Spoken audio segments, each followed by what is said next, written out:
A confessed killer now pleading guilty for a second time to murdering a mother and her two daughters. 5 years after their violent deaths, a three-judge panel will decide George Brinkman's fate. This after the Ohio Supreme Court threw out Brinkman's conviction and death sentence in that case after a mistake by a trial judge. Investigator Sarah Goldenberg has the latest. Victims' family members have been waiting for more than a year to hear these words. In the commission of the aggravated murder with prior calculation and design. How do you plead? Guilty.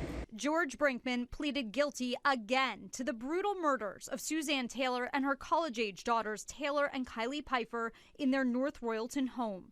It's been 5 years since he confessed to killing 5 people, his own friends, over a 2-day crime spree, including Stark County couple Jean and Bobby John. Judges carefully read Brinkman his rights after the mistake in court the first time around. Since it's a death penalty case, 3 judges are now hearing the evidence against him all over again. Several witnesses took the stand, testifying to what they saw that day, reliving the nightmare once again.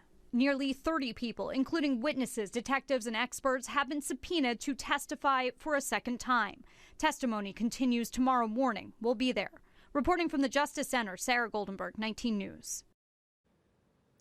An execution date of September 2026 was recently set for Brinkman in the Stark County double murder case.